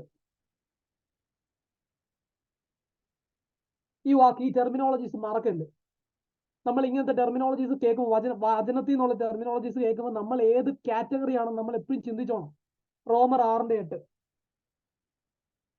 Now if you have died with Christ, sorry 6:11 6:11. Even so consider yourself to be dead to sin. നമ്മൾ പാപത്തോട് മരിച്ചു. കാരണം എന്തിനാ? നമ്മുടെ പാപങ്ങൾക്ക് വേണ്ടി ഒരാള് മരിച്ചതുകൊണ്ട്. ക്രൂശിലെ കള്ളൻ എന്തുവാ ചെയ്തേ? മാനസാന്തരപ്പെട്ടു. നീ രാജ്യത്വം പ്രാപിച്ചു വരുമ്പോ നീ എന്നെയും കൂടെ ഒന്ന്, ഈ ഒരു ചോയ്സ്, ഈ ഒരു ഓഫറാണ് നമ്മുടെ മുമ്പിൽ വെച്ചേക്കുന്നത്. പരീക്ഷഭക്തിയിൽ നിന്ന് രക്ഷിക്കപ്പെടണോ? വീണ്ടും ജനിക്കും. സിമ്പിൾ. യേശുവിനെ രക്ഷിതാവായിട്ട് സ്വീകരിക്കുക. എന്നാൽ നിങ്ങളുടെ പാപങ്ങളിൽ മരിക്കുകയല്ല. You will die to sin. നീ പാപത്തോട് മരിക്കും. പാപത്തോട് മരിച്ചിട്ട് അവൻ തീരത്തില്ല, നമ്മുടെ ജീവിതം തീരത്തില്ല. അതിന്റെ ബാക്കി വായിക്കുമ്പോൾ അറിയാം. അതുകൊണ്ട് നിങ്ങൾ പാപസംബന്ധമായി മരിച്ചവരെന്നും ക്രിസ്തുയേശുവിൽ ദൈവത്തിന് ജീവിക്കുന്നവരെന്നും നിങ്ങളെ തന്നെ എണ്ണുവിൻ. ഞാൻ എപ്പോഴും വായിക്കുന്ന വാക്യോ ചർച്ചില്. അതുകൊണ്ട് ഒന്ന്, മാനസാന്തരപ്പെടാത്ത പാവി എങ്ങനെ മരിച്ചു? അവന്റെ പാപങ്ങളിൽ മരിച്ചു. ഈ പാപങ്ങളിൽ മരിക്കുന്നവരുടെ, അതായത് ഈ പരീക്ഷഭക്തി പാപങ്ങളിൽ മരിക്കുന്നവരുടെ ഒരു വലിയൊരു ഗുണമാണ് പരിഹാസികളായിരിക്കും കേട്ടോ. ക്രൂശ കിടന്നിട്ടും കർത്താവിനോട് എന്തോ പറഞ്ഞേ? നീ ദൈവപുത്രനല്ലേ, നീ ഒന്ന് നിന്നെ തന്നെ ഒന്ന് രക്ഷിക്ക്, ഒന്ന് കാണട്ടെ. നീ ബൈബിളും പിടിച്ചോണ്ട് രാവിലെ തൂക്കി പിടിച്ചോണ്ട് പോകുന്നതല്ലേ, എന്നാ രണ്ട് കാര്യമൊക്കെ പറ. നിന്റെ ചർച്ചയിൽ വന്ന ആൾക്കാർ ഗുണപ്പെടുവോ? സത്യമാണോ അങ്ങനെയൊക്കെ? കേട്ടിട്ടുണ്ടോ ഈ പരിഹാസങ്ങളൊക്കെ? വെള്ളയിട്ടോണ്ട് നടക്കുക. കേട്ടിട്ടുണ്ടോ പരിഹാസികളൊക്കെ? നിങ്ങൾ പേടിക്കില്ല കേട്ടോ. അവർ പാപങ്ങളിൽ മരിക്കുന്നത് കൊണ്ടാ. അവർക്ക് ഇതൊക്കെ പോഷത്വമാണ്.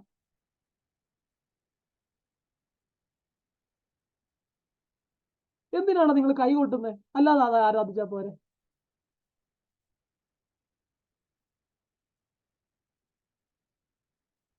എന്തിനാണ് നിങ്ങൾ മനുഷ്യർക്ക് പോലും അറിയാത്ത ഭാഷ നിങ്ങൾ സംസാരിക്കുന്നത്? അല്ലാതെ സംസാരിച്ചാ പോരെ? ഞാൻ കേട്ടിട്ടുള്ളതുകൊണ്ടാ പറയുന്നത്. എന്റെ മുഖത്ത് പോയി കേട്ടിട്ടുള്ളതുകൊണ്ടാ പറയുന്നത്. ഇവരോടൊന്നും തർക്കിച്ചിട്ട് കാര്യമില്ല. കാരണം വചനം പറയുന്ന ഒരു ഭോഷന്മാരാ, ഒരു പരിഹാസികളാ.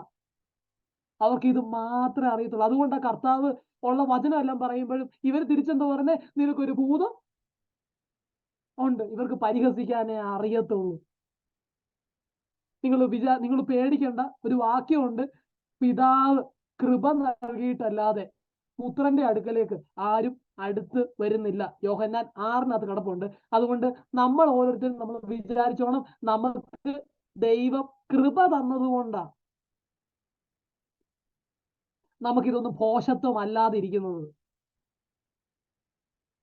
ക്രൂശിന്റെ വചനമൊക്കെ നമ്മുടെ ജീവിതത്തിൽ ജീവനായും ശക്തിയായും ദൈവശക്തിയായും വെളിപ്പെടുന്നത്.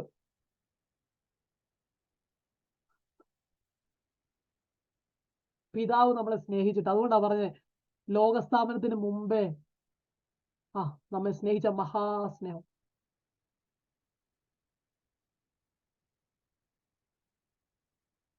അപ്പൊ പാപങ്ങളിൽ മരിക്കാനല്ല നമ്മളെ വിളിച്ചേക്കുന്നത്.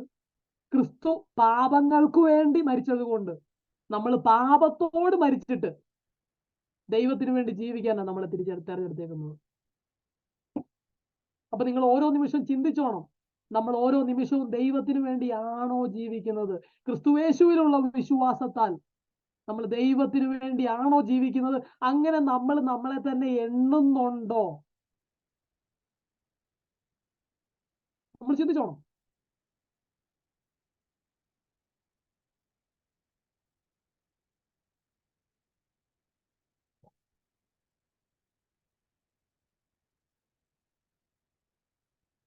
അതിന്റെ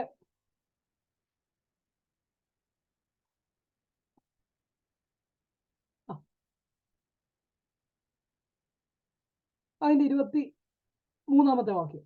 അവൻ അവരോട്, നിങ്ങൾ കീഴിൽ നിന്നുള്ളവർ, ഞാൻ മേലിൽ നിന്നുള്ളവൻ. നിങ്ങൾ ഈ ലോകത്തിൽ നിന്നുള്ളവർ, ഞാൻ ഈ ലോകത്തിൽ നിന്നുള്ളവൻ അല്ല.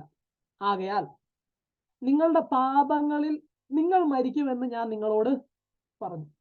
അപ്പൊ എങ്ങനെ മരിക്കാതിരിക്കാം?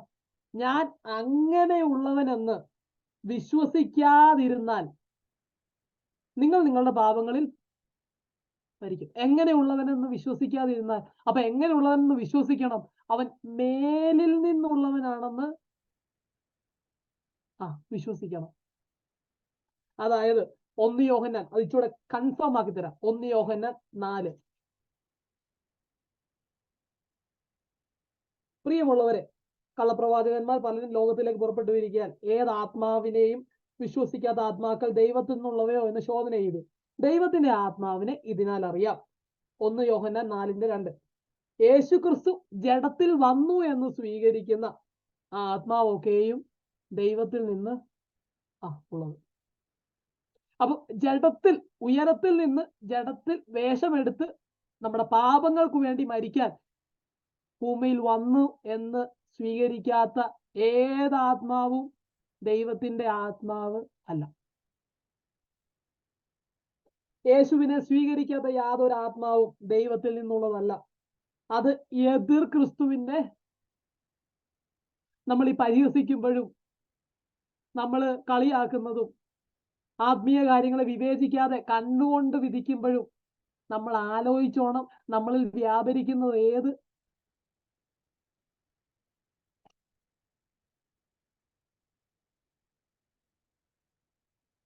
ആമേൻ. അല്ലാത്തവരെല്ലാം അവരുടെ പാപങ്ങളിൽ മരിക്കും. സിമ്പിൾ. അല്ലാത്തവരെല്ലാം അവരുടെ പാപങ്ങളിൽ മരിക്കും. അതുകൊണ്ടാ ഞാൻ നിർത്തുക. അതുകൊണ്ടാ 31-ാമത്തെ വാക്യം ഞാൻ ഇത് അതിന്റെ ഇടയ്ക്കുള്ള കോൺടെക്സ്റ്റ് ഞാൻ അടുത്ത ആഴ്ച ഡീറ്റെയിൽ ആയിട്ട് എടുക്കാം. ഞാൻ ഇന്ന് കൺക്ലൂഷന് വേണ്ടി 31-ാമത്തെ വാക്യം. തന്നിൽ വിശ്വസിച്ച യഹൂദന്മാരോട്, ഇതെല്ലാം കേട്ട് വിശ്വസിച്ച യഹൂദന്മാരോട് യേശു എന്റെ വചനത്തിൽ നിലനിൽക്കുന്നു എങ്കിൽ വാസ്തവമായി നിങ്ങൾ എന്റെ ശിഷ്യന്മാരാവും. കാരണം ശിഷ്യന്മാരുടെ അടിസ്ഥാനം ദൈവത്തിന്റെ വചനം ആയിരിക്കണം. ശിഷ്യന്മാരായി സത്യം അറിയുകയും സത്യം നിങ്ങളെ സ്വതന്ത്രരാക്കുകയും ചെയ്യും. നിങ്ങൾ പാപത്തിന്റെ പിടിയിൽ കെട്ട് കിടക്കുവാണോ? നിങ്ങൾ സത്യം അറിയാൻ ഒരു ആകാംക്ഷ നിങ്ങൾ കാണിക്ക്, നിങ്ങൾ യാചിക്ക്, നിങ്ങൾ അന്വേഷിക്ക്, നിങ്ങൾ മുട്ട്. ആ സത്യം നിങ്ങളെ സ്വതന്ത്രരാക്കും. അതുകൊണ്ടാ ക്രിസ്തു വീണ്ടും വീണ്ടും സുവിശേഷത്തിൽ പറഞ്ഞേക്കുന്നത്, ദോഷികളായ അപ്പന്മാർ മക്കൾക്ക് നല്ല ദാനങ്ങളെ കൊടുക്കുവാൻ ആഗ്രഹിക്കുന്നുവെങ്കിൽ സ്വർഗസ്ഥനായ നിങ്ങളുടെ പിതാവ് തന്നോട് യാചിക്കുന്നവർക്ക് എത്രയധികം തന്റെ ആത്മാവിനെ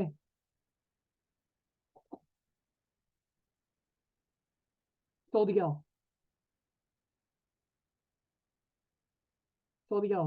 നിങ്ങളുടെ ജീവിതം യൂട്ടേൺ ആവും. എന്റെ ജീവിതത്തിൽ നിന്നാണ് ഞാൻ പറയുന്നത്. നിങ്ങളുടെ ജീവിതത്തിൽ വെളിച്ചം വെളിപ്പെടും. നിങ്ങൾ ഉദ്ദേശിക്കുന്ന വെളിച്ചമല്ല, സാക്ഷാൽ ക്രിസ്തുവിന്റെ ജീവൻ നിങ്ങളിൽ വെളിപ്പെടും. അതാ നമ്മളുള്ള പ്രോമിസ്. അതാ ക്രിസ്തുവിന്റെ ജീവൻ നമ്മൾ വെളിപ്പെടും. ഇതിനു വേണ്ടിയൊക്കെ നിങ്ങളൊന്ന് ഇതിനു വേണ്ടിയൊക്കെ നിങ്ങളൊന്ന് കാംക്ഷിക്ക്, ഇതിനു വേണ്ടിയൊക്കെ നിങ്ങളൊന്ന് ആഗ്രഹിക്കുക.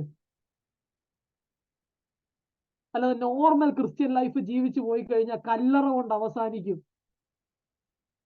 നിങ്ങൾക്ക് അതിനപ്പുറത്ത് ധൈര്യത്തോടെ പ്രത്യാശിക്കാൻ ഒന്നും കാണത്തില്ല.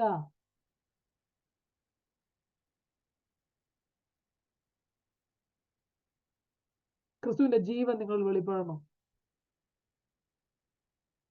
അതിന് നമ്മൾ മരിക്കണമെങ്കിൽ ഏൽപ്പിച്ചു കൊടുക്കുക.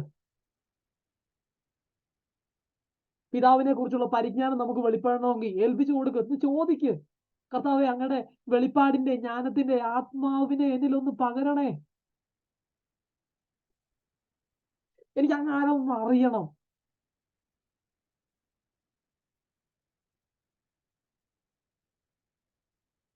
അതുകൊണ്ട് ദൈവത്തിൽ നിന്നുള്ള അറിവാനായി നമ്മൾ ലോകത്തിന്റെ ആത്മാവിനെ അല്ല പ്രാപിച്ചിരിക്കുന്നത്, ദൈവത്തിന്റെ ആത്മാവിനെ അത്രേ നമ്മൾ പ്രാപിച്ചിരിക്കുന്നത്. ദൈവത്തിന്റെ ആത്മാവോ അവനുള്ളതും ദൈവത്തിൽ നിന്നുള്ളത് സകലത്തിന്റെ ആഴങ്ങളെ ആരായുന്നു. നമ്മൾ ദൈവാത്മാവിന്റെ ആഴങ്ങളെ ഒന്നും ആരായത്തത് കൊണ്ടാണ് നമുക്ക് ഈ ആവേശം ഇല്ലാത്തത്. ഒരാളെ കുറിച്ച് നിങ്ങൾ കൂടുതൽ അറിഞ്ഞു തുടങ്ങി കഴിഞ്ഞു കഴിഞ്ഞാൽ പിന്നെ നിങ്ങൾ കണ്ണു ഉടച്ചങ്ങ് ഏൽപ്പിക്കും.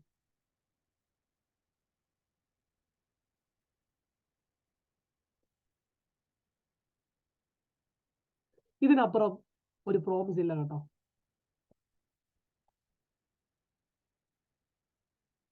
സാക്ഷാൽ വെളിച്ചമുള്ളവൻ ദൈവം ഉള്ളതുപോലെ.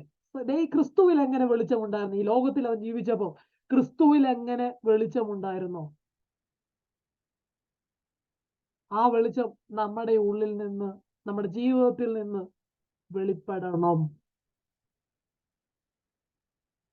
അതിനുവേണ്ടിയാ പാപത്തിൽ മരിക്കാൻ വിധി എഴുതിയ നമ്മളെ ക്രിസ്തു നമുക്ക് വേണ്ടി മരിച്ച് നമ്മുടെ പാപങ്ങളെ മോചിച്ചിട്ട് നമ്മൾ വിശ്വാസത്താൽ ഇപ്പൊ ദൈവത്തിന് വേണ്ടി ജീവിക്കുന്നത്. വിശ്വാസത്താൽ നമ്മൾ ദൈവത്തിന് വേണ്ടി ജീവിക്കുമെന്ന് പറയുന്നു എങ്കിലും ദൈവത്തിന് ഇഷ്ടമുള്ള കാര്യങ്ങൾ, അതായത് 29ാമത്തെ വാക്യങ്ങൾ, അവന് പ്രസാദമുള്ളത് നമ്മുടെ ജീവിതത്തിൽ നിന്നും വെളിപ്പെടുന്നില്ലെങ്കിൽ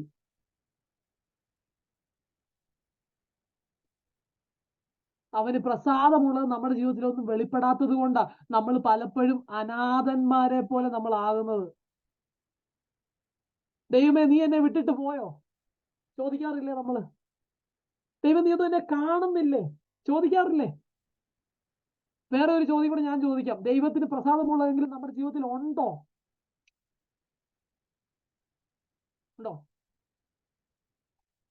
അവന് കണ്ട് സന്തോഷിക്കാൻ പറ്റിയ ഫലങ്ങൾ നമ്മുടെ ഉള്ളിൽ നിന്ന് പുറപ്പെടുന്നുണ്ടോ? എന്നാൽ അവൻ നിന്നെ അനാഥനായിട്ട് വിടത്തില്ല. കായ്ക്കുന്ന ഫലത്തെ പിഴുതെതിരുന്ന ദൈവം അല്ല എന്റെ ദൈവം. കായ്ക്കാത്തതിന്റെ ചുവട്ടിലെ കോടാലി വെച്ചിട്ടുള്ളൂ കേട്ടോ, നിങ്ങൾ മറക്കല്ല്.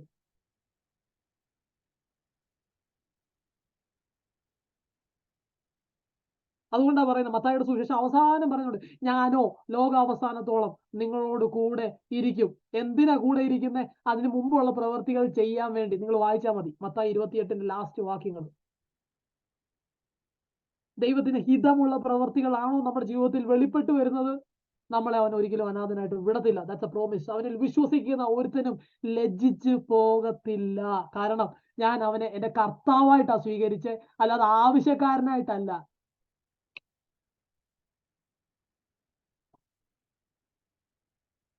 ഇങ്ങനെ വചനം കേൾക്കുമ്പോ എന്റെ ജീവിതത്തിൽ നേരുന്ന ഒറ്റൊരു പ്രാർത്ഥനയേ ഉള്ളൂ. എത്രത്തോളം വചനം കേട്ടാലും ഒറ്റൊരു വാക്യം, ഇനി ഞാനല്ല ക്രിസ്തു അത്ര എന്നിൽ വസിക്കുന്നത്. ഞാനിപ്പോ ലോങ് സെന്റൻസ് ഒന്നും പ്രാർത്ഥിക്കാറില്ല. എനിക്ക് പ്രാർത്ഥിക്കേണ്ടത് എങ്ങനെയാന്ന് പോലും ഇപ്പൊ അറിയത്തില്ല. എന്നാ പ്രാർത്ഥിക്കാനാ നമ്മൾ പ്രാർത്ഥിച്ചാലല്ലോ ഒക്കുവോ?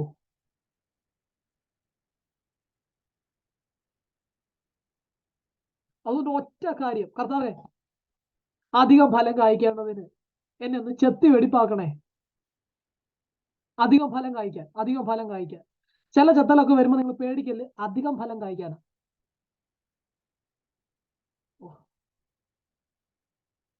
പ്രാർത്ഥിക്കാം, കർത്താവേ ഇനി ഞാനല്ല ക്രിസ്തു അത്ര എന്നിൽ വസിക്കുന്ന. ഞാൻ വാക്യം തരാം. ഗലാത്യർ 2:20. ഞാനോ യേശു ക്രിസ്തുവിനുള്ള വിശ്വാസത്താൽ, എനിക്ക് വേണ്ടി ജീവൻ വെച്ച യേശു ക്രിസ്തുവിനുള്ള വിശ്വാസത്താൽ ഞാൻ എന്റെ ദൈവത്തിന് വേണ്ടി ഞാൻ ജീവിക്കുക. പറയാൻ പറ്റുമോ? നിങ്ങൾക്കൊന്ന് സമർപ്പിക്കാൻ പറ്റുമോ? കർത്താവ്, ഞാൻ അങ്ങേ രക്ഷിതാവായിട്ട് സ്വീകരിച്ചെങ്കിലും, എന്റെ കർത്താവായിട്ട് സ്വീകരിച്ചെങ്കിലും ഞാൻ ഇതുവരെ അങ്ങയ്ക്ക് പൂർണ്ണ സ്വാതന്ത്ര്യം എന്നിൽ തന്നിട്ടില്ല.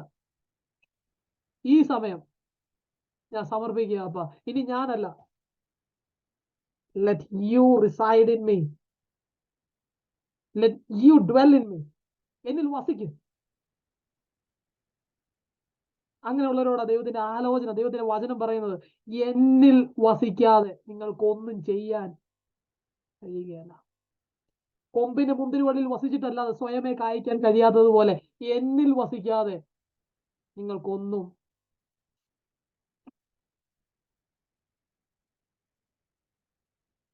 അതുകൊണ്ട് ദൈവത്തിന്റെ ആത്മാവ് ഇപ്പോഴും നിങ്ങളെ പ്രബോധിപ്പിക്കുക. കർത്താവ് സാക്ഷാൽ വെളിച്ചമായിട്ട് വചനത്തിലൂടെ ആണെങ്കിലും എങ്ങനെയാലും വെളിച്ചമായിട്ട് നിങ്ങളുടെ ജീവിതത്തിൽ വന്നെങ്കിൽ, പൗലോസ് ചോദിച്ച ഒരു ഒറ്റ ചോദ്യം നമ്മൾ ചോദിച്ചാൽ മതി, കർത്താവ് നീ ആരാ? നീ ആരാ? ചില വചനങ്ങളും വാക്യങ്ങളൊക്കെ വായിക്കുമ്പോൾ ഒരു വെളിച്ചമായിട്ട് ദൈവാത്മാവ് നമ്മുടെ ജീവിതത്തിൽ വന്നാൽ നമ്മൾ ഒറ്റ ചോദ്യം, അങ്ങ് ആരാ? അപ്പൊ കർത്താവ് പറയും, നീ ഉപദ്രവിക്കുന്ന യേശുവാ ഞാൻ. അപ്പൊ നമ്മൾ എന്തെല്ലാം ആ കർത്താവിനെ നമ്മുടെ ജീവിതം കൊണ്ട് ഉപദ്രവിക്കുന്നത് ദൈവത്തിന്റെ ആത്മാവ് നമുക്ക് മനസ്സിലാക്കി തരും. നമ്മളല്ലാതെ വെളിച്ചം വെളിപ്പെടുമ്പം നമ്മൾ ഒളിച്ച് ഇരുട്ടിനെ അധികം സ്നേഹിക്കുകയല്ല ചെയ്യേണ്ടത്. ഒറ്റ കാര്യം ചോദിച്ചാൽ മതി, അങ്ങാരാ? ആ പൗലോസ് തന്നെ പറഞ്ഞു, ഇനി ഞാനല്ല, ക്രിസ്തു അത്രേ എന്നിൽ വസിക്കുന്നത്.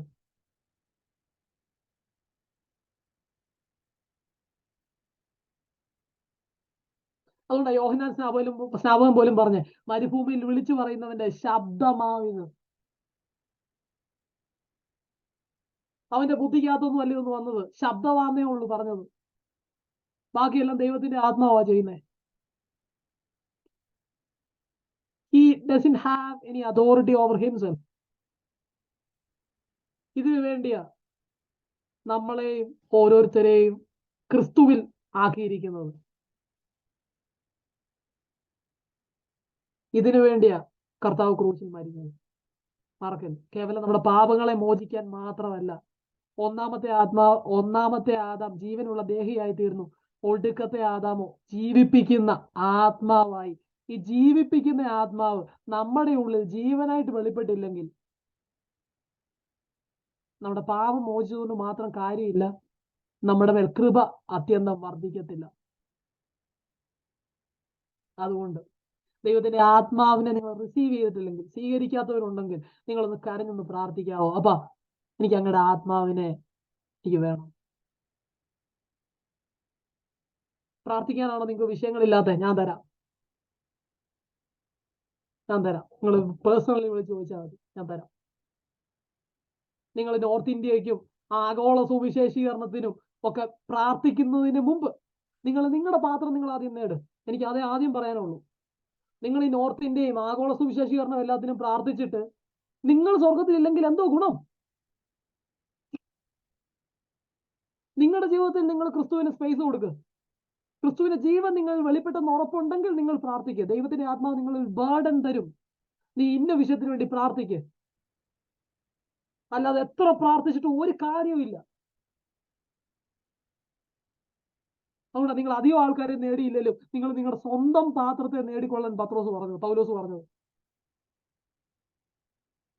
ഇങ്ങനെ സ്വന്തം പാത്രത്തെ നേടുന്നത് കേട്ടോ. ക്രിസ്തുവിന് നിങ്ങൾ അവസരം കൊടുത്തില്ലെങ്കിൽ. അതുകൊണ്ടല്ലേ ലവോദിക്ക സഭയോട് പറയുന്നത്, ഞാൻ വാതിക്കൽ നിന്ന് മുട്ടുന്നു, ആരെങ്കിലും വാതിൽ തുറന്നാൽ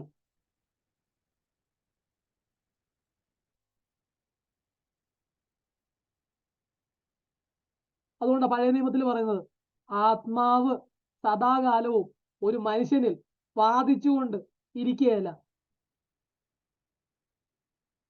നിങ്ങൾ ദൈവത്തിന്റെ ആത്മാവിന് സ്വാതന്ത്ര്യം കൊടുക്കുന്നില്ലെങ്കിൽ പുള്ളിക്കാരൻ പെരുക്കി അങ്ങ് പിൻവാങ്ങും. ആരെങ്കിലും ദൈവ കാര്യങ്ങളിൽ പരിഹസിക്കുന്നെങ്കിൽ ഒന്ന് ആലോചിച്ചോണം, നിങ്ങൾ ദൈവത്താൽ കഠിനപ്പെട്ടവരായി പോയോ എന്ന്.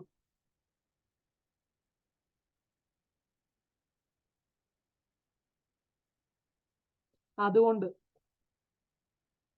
ദൈവത്തിന്റെ ആത്മാവിനെ എപ്പോഴും സെൻസിറ്റീവ് ആയിരിക്കണം. അങ്ങനത്തെ ഒരു തലമുറയാണ് നമ്മുടെ എഴുന്നേൽക്കേണ്ടത്. A generation that is sensitive to the Holy Spirit. More sensitive to the Holy Spirit. ഇങ്ങനത്തെ ജനറേഷന് വേണ്ടിയാണ് നമ്മൾ കാത്തിരിക്കേണ്ടത്. ഹോളി സ്പിരിറ്റിനെ ഒരു മൂവ് പോലും മനസ്സിലാക്കാൻ കഴിയുന്ന ഒരു ജനറേഷനെയാണ് നമ്മൾ വാർത്തെടുക്കേണ്ടത്.